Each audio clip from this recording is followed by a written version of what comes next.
get into that, I'd like to read this to you. I pray for wisdom to understand my man, love to forgive him, patience for his moods. Because, Lord, if I pray for strength, I'll beat him to death. Confidence. You read that? It may not have anything to do with confidence, but it's a good word. Confident, having assurance that whatever I say or do will benefit others. I can do all things through Christ, which strengthens me, Philippians 4:13. Sometimes we feel like that in our marriage we come to a point that we don't feel like we can go on. We just feel like we just want to give up. We need to have confidence in the Lord that He's able to fix things, and confidence in each other. I said that I had confidence in Brother Mitchell.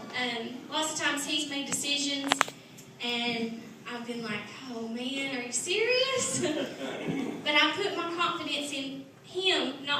He's human, and humans make mistakes, but I have confidence in his relationship with the Lord.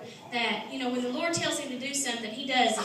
He prays about it. He seeks God about it. He asks for confirmation. When we had, when he stepped out and wanted to become a pastor, he said, I feel like the Lord's leading me to becoming a pastor. And I'm like, oh no, yeah, okay, well, I have confidence in that. And so, even though I lack the confidence in myself, I fully trust in his relationship with God. When we had moved to Nashville, that was probably one of the hardest times for me to put my confidence in him, because that was taking me away from my family, people that I see every day, and I kept questioning that. I'm like, are you sure? Are you absolutely sure? So we moved to Hendersonville, and when he was pastor of both churches, and that was really difficult. We were stretched pretty thin, and the whole time I was thinking, Lord, is this the right thing? I want to trust my husband, but is he really doing what's right? I questioned it. And so the Lord had spoke to me beforehand and had told me that I was going to have to make a difficult decision. It's probably the hardest decision in my life. And he was asked to go preach one day, before he actually took the church. And my father was having surgery. And my dad hardly ever gets sick and never has surgery for anything. But he was having to go over there and minister. And I'm like, I really need to be with my dad, but I need to support my husband as well. And so that was the hardest thing that I had ever had, the hardest decision I ever had to make. And Brother Mitchell, I come home and he's like, I understand if you need to be with your dad, that's fine. And I thought, well, wait just a minute. Something was up, and so the Lord reminded me of what He had spoke to me. And I put confidence in God, and I put confidence in my husband, and come to find out they had to reschedule my dad's surgery, and so I went ahead, this was after after he had ministered, but I wanted to support him. I had my confidence in him. I know he's a man of God, and I know that God uses him, and I want to be a part of that, so I went ahead and went with him.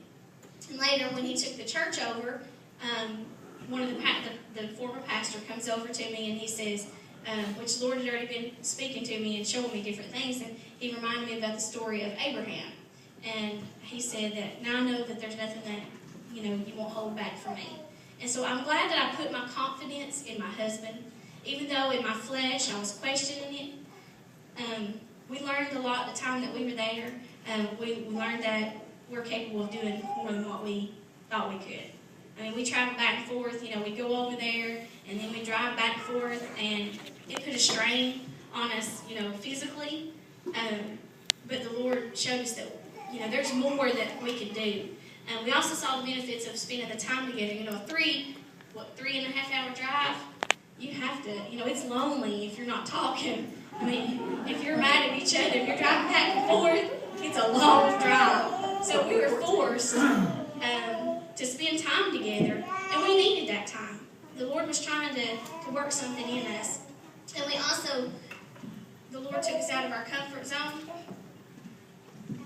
to be able to help us to experience rapid spiritual growth. So I put my confidence in the decisions that He made, and there was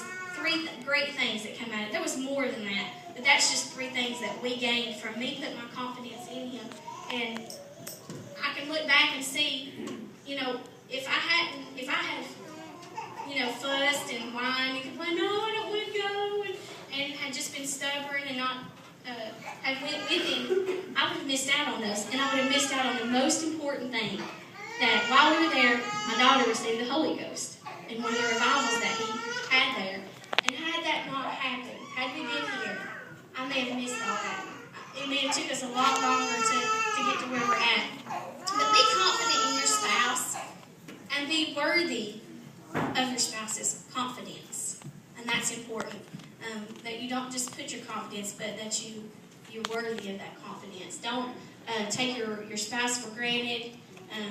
Put the confidence in them and build on your marriage. Amen.